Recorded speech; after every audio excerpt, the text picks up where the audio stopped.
It's a big weekend, everyone. Regular season is over. We have four games to talk to you about with, with Avery and I on this college football time. Avery, the first one we're going to talk about is Iowa State, Arizona State. Quick preview. The Cyclones are looking for their first title since 1912. This is the first time in their program history that they have a double-digit season, 10 wins. Impressive. ASU, I mean, the Sun Devils, they have shocked everyone. This has been one of the biggest turnarounds that we have seen. The Sun Devils, they're 21st in the country in third down efficiency. They have won the last five games. Some of them came against BYU, Arizona, Iowa. They won the last three, Cincinnati, Utah, and Kansas State. Sun Devils are 6-1 in one-score games. In order for the Sun Devils to win this game, they need to use the running game because Iowa State allowed an average of 173 rushing yards per game. So that's something that the Sun Devils have to take advantage of. Who do I think will win this game? I think Arizona State will win this game 35-30. That's a good score. I think it could be a high scoring game. Both teams, identical records, and absolutely right. Both teams turned it around this season. I think, maybe the introduction to the 12-team playoff kind of sparked something in both programs, just like in all of college football. I think this is the one game this weekend that could probably surprise people. And considering where both teams are when it came to the rankings, they have something to kind of shout about, just like some other teams.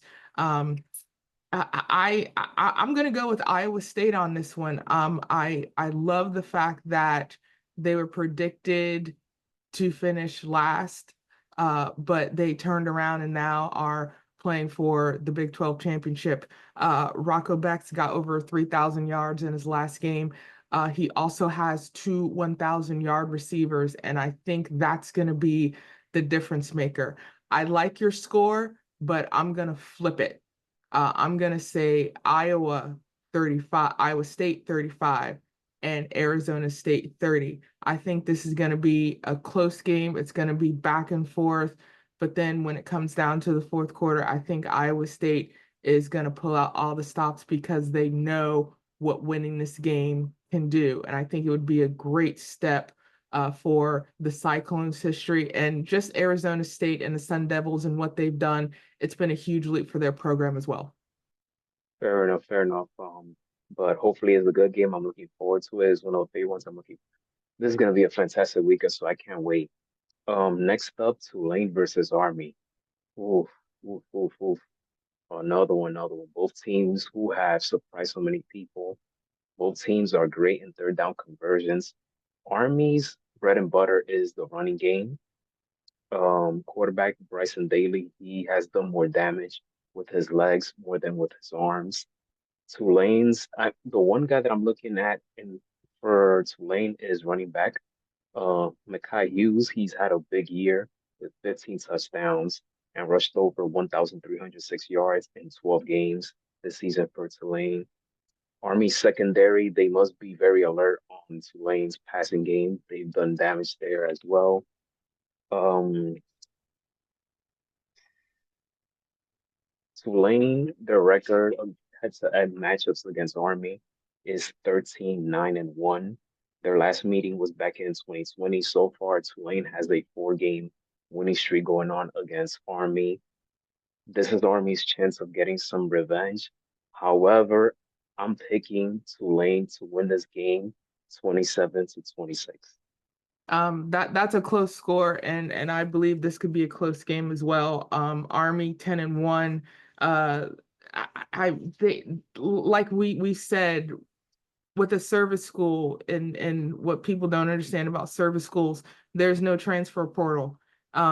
These are young men that have to pretty much interview for their own congressman in their state in order to get to West Point and Annapolis, as well as Colorado, which is Air Force.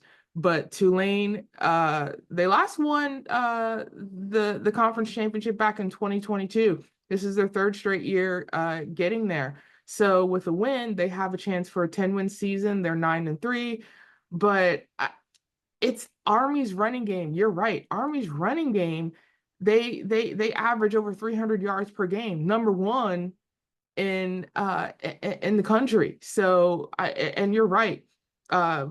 Bryson Daly, he does probably the most damage himself. Granted, he only has 8 touchdowns, 1 interception. If he needs to throw the ball, he'll throw the ball. But if not, he's gonna call his own number and do the damage himself.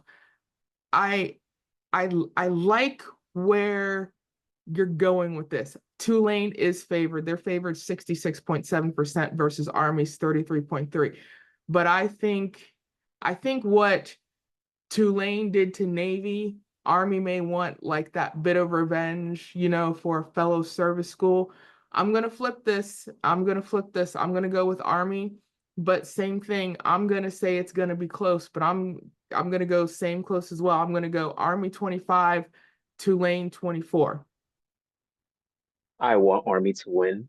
I even have the hoodie to back it up. Not this one, but I have it in my closet.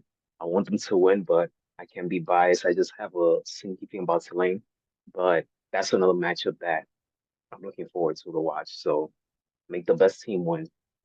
If there's another team that is looking for revenge this weekend outside of Army, it would be Texas. Georgia versus Texas. Fascinating matchup for this weekend. They previously met October 19th, in which Georgia beat the you-know-what of Texas by the final score of 30-15. This is a revenge game for the Longhorns. You have to win this game.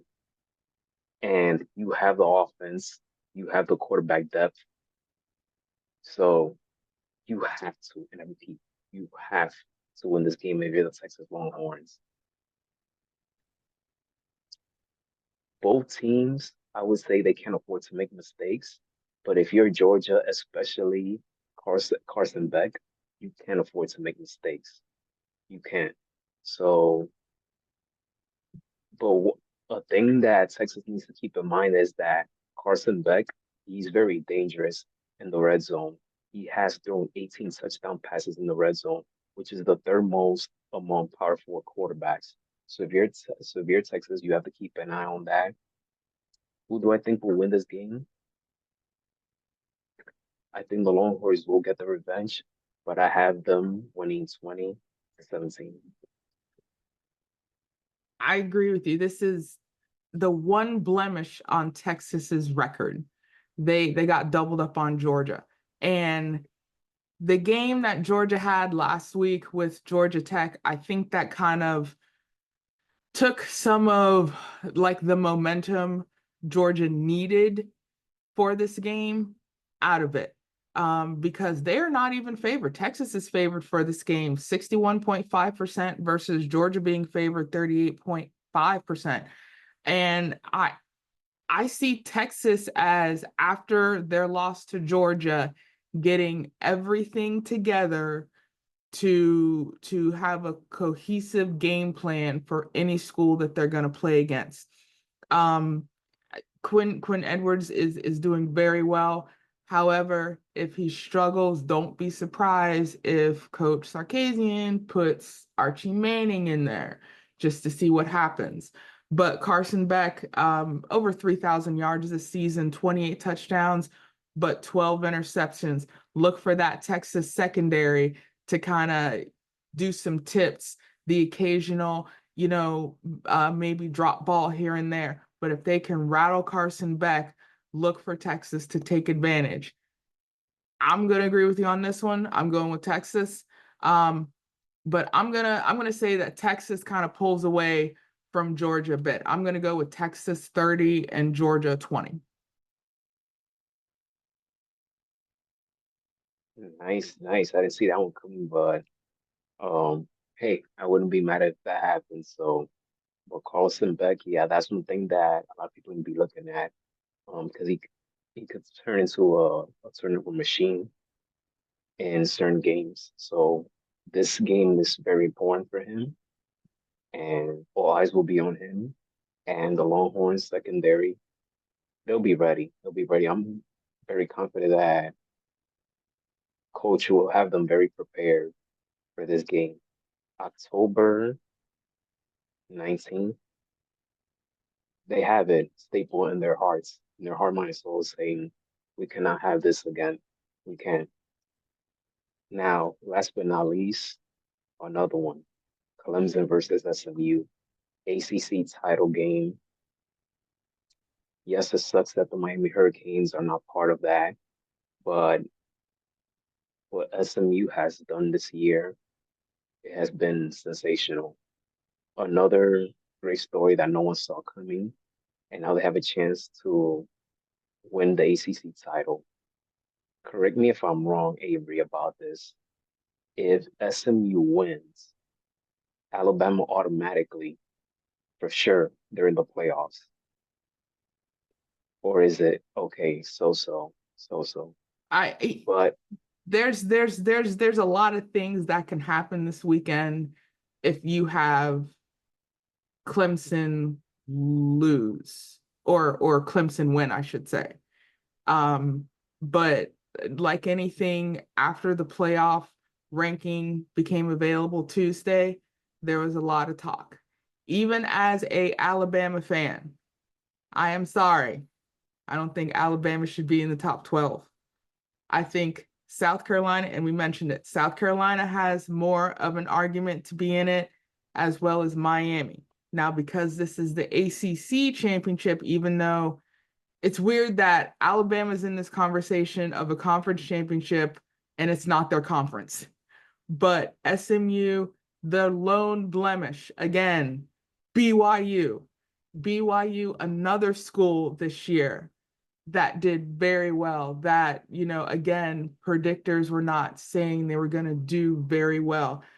SMU, this is also another close game. SMU is favored 53.8%, Clemson 46.2%. But I think Clemson is still thinking about that loss to South Carolina. And I think SMU is going to use that as their advantage. I think they're going to take a look at that South Carolina Clemson game. They're going to see what worked for South Carolina, and they're probably going to see if they can use those same tactics. But otherwise, look for Kevin Jennings, which is the quarterback of SMU, over 2,700 yards, 19 touchdowns, 7 interceptions. Look for him to be conservative.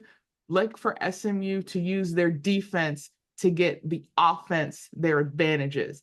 Clemson, I think because of the loss, even though they're playing for a title game, I don't think it's going to work in their favor. But I think because of the closeness, they're keeping it. And we've kind of said it all year. You got some schools that aren't getting some respect. They're playing some really good football. They're making waves. They're getting attention, but a lot of people aren't giving them their due. This is one where we need to give SMU their due. SMU can win this game. I think SMU can win this game, and I'm going to say SMU can win this game. And not only am I going to say SMU can win this game, I think they're going to double up on Clemson to do it. So I'm going to say SMU is going to take Clemson 30-15, kind of like how Georgia did Texas. I think SMU is kind of looking at this as not everybody thinks we're going to win. A few people think we're going to win aside from their own team and their own school and, their own alumni. But SMU has a lot to prove, and I think they want to. And what better way to do it is beat a team that kind of sneaked in, and they want to make sure everybody knows that they are part of the conversation, and by winning an ACC title, they deserve to be in the playoff. so you said Clemson, you picked Clemson or Um, SMU? SMU, I'm picking SMU over Clemson. But I'm gonna say SMU doubles them up. I'm say SMU 30, Clemson 15. Okay, I picked SMU. I have them 33 to 24. So This That's a Saturday night game. And I think that prime time is going to give both teams kind of the shot in the arm, because every team playing this weekend, Tulane and Army is the lone Friday night game. I think every team playing, even with Boise State, UNLV is another Friday night game. And then of course you have Penn State and Oregon. They're a Saturday night game. All the teams know what is at stake. The teams that are already in, they know they just need to win to see where they rank. Other teams know, like SMU, they win, they can knock teams out. You also have other teams getting into the conversation. But this is the one thing that for the past couple days since the rankings have come out, you have coaches saying that more teams in a certain conference should go, or certain teams should not get in. And that can be a totally different conversation that we can have after the weekend. But right now, every team that is playing this weekend deserves to be there. Now, in my opinion, the lone exception is Clemson. But every team that is playing this weekend deserves to be there, and they're going to take advantage of it. The 4 games we talked about, aside from Clemson, SMU, that could be the kind of blowout. But every other game, I think, is going to be close. I think each game is going to be probably a less than 10 deficit, but every single team is going to come to play. Every single team is going to come to play. We've said it all season. This year has been amazing for college football. And every team this weekend knows that. That's why they're going to get the looks. That's why they're going to get the ratings. That's why we're going to tune in, not just for content, but also as fans. I mean, this is the best time to watch college football. Even when bowl season starts and the playoffs start, this is the best time right now.